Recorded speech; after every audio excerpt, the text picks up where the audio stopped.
말씀하시면 내가 나가리라. 주님 뜻이 아니면 내가. 오늘 우리에게 주시는 하나님 계시의 말씀은 시편 99편 9절 말씀입니다. 본문을 제가 봉독해 드리도록 하겠습니다. 너희는 여호와 우리 하나님을 높이고 그 성산에서 예배할지어다. 여호와 우리 하나님은 거룩하심이로다. 아멘. 사랑하는 일생케이븐교회 성도 여러분, 반갑습니다. 2021년 새해가 얼마 남지 않았습니다. 새해에는요, 우리의 예배가 회복되고 또 삶이 회복되어지는 그러한 소망을 가지고 올해 표어를요, 예배가 회복되고 삶이 회복되는 교회로 정했습니다. 바라고 소망하는 것은 여러분의 모든 삶이 회복되어지는 은혜가 새해에는 임하게 되기를 주님의 이름으로 축복합니다. 2020년도에는 모든 것이 무너졌습니다. 예배도 무너지고 기도 생활도 끊기고 여러분의 가정의 그러한 삶도 다 무너졌습니다. 그래서 직장 생활도 어렵고 그리고 이제 자영업자들도 많이 힘들어하는 그러한 삶을 우리가 살아왔습니다. 다가오는 새해에는 희망을 품고 이 모든 것들이 다시 자기 자리로 그리고 제자리로 그렇게 회복되어지는 은혜가 임하게 되기를 소망합니다. 예배는요, 저는 밥이라고 생각을 합니다. 왜냐하면 밥은 몇 번 굶을 수 있습니다. 그러나 계속 굶으면 죽게 됩니다. 마찬가지입니다. 예배도 몇 번 안 드릴 수 있습니다. 이런 상황 가운데서도 예배를 쉴 수도 있죠. 하지만 계속해서 예배를 드리지 아니하면 우리의 믿음을 잃어버리게 되고 우리의 영적 생활은 결국엔 죽어버리게 됩니다. 제가 예배를 강조할 때마다 떠오르는 한 분이 계십니다. 그분의 이름은 장명자 지사님이신데요. 지금은 고인이 되셨는데요. 이분은 폐섬유화증이라고 하는 그런 병을 앓고 있었습니다.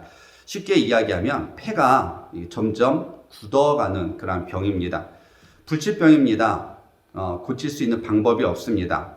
폐가 서서히 굳어가기 때문에 숨을 쉬기가 상당히 힘듭니다. 그런데 이분이요, 살고 있는 집하고 교회까지 거리가 한 2km 정도 되는데요. 이분이 주일이면 이 산소통을 끌고 교회까지 옵니다. 건강한 사람에게는 한 5분, 10분이면 또 이제 자동차를 타고서 쉽게 올 수 있는 거리고, 또 걸어가면 적어도 한 10분, 20분이면 그렇게 걸어갈 수 있는 거리인데, 이분은 한 2시간 걸려서 이렇게 교회로 옵니다. 교회 올 때까지 몇십 번을 쉬는 줄 모릅니다. 그런데 그런 수고를 아끼지 않으면서 그런 괴로움이 있고 고통이 있었음에도 불구하고 매 주일이면 빠짐없이 예배를 드리러 옵니다. 그래서 그분을 볼 때마다 속으로 눈물을 많이 흘렸습니다. 그러면서 드는 생각이, 내가 이 집사님이라면 과연 이런 사모하는 마음을 가지고 예배를 드리러 올 수 있을까 하는 그런 생각을 해보았습니다. 너무나 대단했고 또 존경을 했고, 그리고 그런 마음을 본받기를 원했습니다. 여러분, 이 집사님이 예배를 사모하는 이 마음은 아무나 가질 수 있는, 누구나 가질 수 있는 그런 마음이 아닙니다. 하나님을 사랑하지 아니하면 그 마음을 지닐 수가 없습니다. 하나님께서도요, 분명히 이 집사님의 예배를 기쁘게 받아주신 줄로 믿습니다. 오늘 본문에서도요, 본문 9절에 이렇게 이야기하고 있죠. 너희는 여호와 우리 하나님을 높이고 그 성산에서 예배할지어다. 할렐루야. 예배는요, 하나님께 영광 돌리는 우리 인간의 신앙 행위입니다. 그리고 믿음의 고백입니다. 그러므로 우리는요, 항상 준비된 예배를 하나님께 드려야 될 줄로 믿습니다. 레위기 1장 3절 이하의 그런 말씀을 보시게 되면 성경에서 가장 중요한 제사가 나오는데, 그 제사는 여러 종류 가운데 번제라고 하는 그런 제사입니다. 그런데 이 번제는 어떤 제사냐면 모든 것을 다 불태워버리는 그런 제사입니다. 그런데요, 그 의미만큼 우리가 예배를 통해서 하나님께 제사를 드릴 때에는 나의 모든 것을 다 불태워서, 나의 모든 것을 드려서 예배를 드려야 된다라고 하는 그런 의미가 담겨져 있습니다. 그래서 이 제사를 드리려고 할 때에는요, 제물을 드리는데 그 제물은 흠이 없는 그러한 제물을 잡아다가 드리게 됩니다. 조그만 흠도 있어서는 안 되기 때문에 제물을 구하는 데 있어서 아주 신중하게 그리고 많은 시간을 할애하는 것을 볼 수 있습니다. 우리가 예배를 드리기 위해서도 이런 준비 단계가 필요합니다. 그래서 우리가 준비해야 되는 것은 무엇이냐면 우리의 마음을 준비를 해야 됩니다. 그래서 우리의 마음을 온전한 예배를 드릴 수 있도록 그렇게 준비하려면 우리의 외모부터 먼저 준비가 돼야 됩니다. 거룩한 옷을 입고 그리고 하나님께 드릴 예물을 준비를 하고 그리고 정결하게 한 다음에 그리고 예배 장소로 나아가야 됩니다. 무엇보다도 우리의 마음의 준비를 해야 합니다. 예수 그리스도의 그 보혈로 우리가 죄사함을 받은 그러한 은혜와 사랑을 기억하는 마음을 가지고 나아가야 됩니다. 그래서 요한복음 4장 23절 이하의 말씀을 보시게 되면 아버지께 참되게 예배하는 자들은 영과 진리로 예배할 때가 오나니 곧 이때라. 아버지께서는 자기에게 예배하는 자들을 찾으시느니라. 하나님은 영이시니 예배하는 자가 신령과 진정으로 예배할지니라. 아멘. 신령과 진정으로 예배하라고 했습니다. 또 영과 진리로 예배하라고 했습니다. 사랑하는 일산 계문교회 성도 여러분, 우리가 하나님 앞에 이런 준비된 마음을 가지고 예배하는 자가 되기를 주님의 이름으로 축복합니다. 그래서 새해에는 다시 이 예배의 자리로 또 하나님을 사랑하는 그러한 마음이 다시 회복되기를 주님의 이름으로 축복합니다. 교회 안에는요, 무시무시한 10개의 파가 있다고 합니다. 조직폭력배의 어떤 그런 파가 아니고요. 예배를 드리는 데 있어서 여러 가지의 그러한 모습들을 보여주는 그러한 파라고 합니다. 누군가가 풍자한 그러한 이야기인데요. 그 첫 번째가 설교 시간에 또 예배 시간에 집중을 하지 않고 그냥 먼 산을 멀뚱멀뚱 이렇게 바라보는 멀뚱파가 있다고 합니다. 그리고 어떤 사람은요, 이제 주보를 받게 되면 뭐 틀린 글씨는 없나 하면서 이렇게 이제 살펴보는 꼼꼼파가 있고요. 또 졸면서 고개를 끄덕거리는 그런 아멘파가 있고요. 수시로 시계를 들여다보는 안절부절파가 있고요. 그리고 예배 집중 안 하고 옆사람과 글로 이렇게 대화하는 그러한 청각장애파가 있습니다.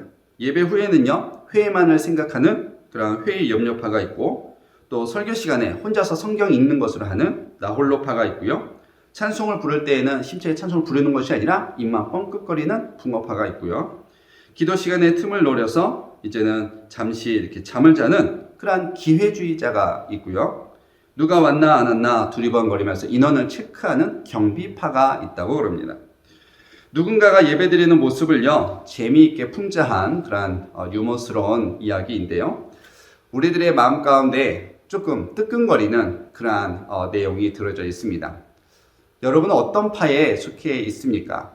새해에는 이런 모습은 다 사라지고 정말로 신령과 진정으로 준비된 마음으로 하나님께 예배드리는 아름다운 모습을 지닌 저와 여러분이 되기를 주님의 이름으로 소망합니다. 여러분, 이런 멀뚱파, 기회주의자파, 그 다음에 꼼꼼파, 아멘파, 왜 이런 이야기가 나올까요? 예배 시간에 왜 이런 행동들이 나올까요? 예배에 기쁨이 없기 때문에 그렇습니다. 성령의 충만함을 받지 못했기 때문에 그렇습니다.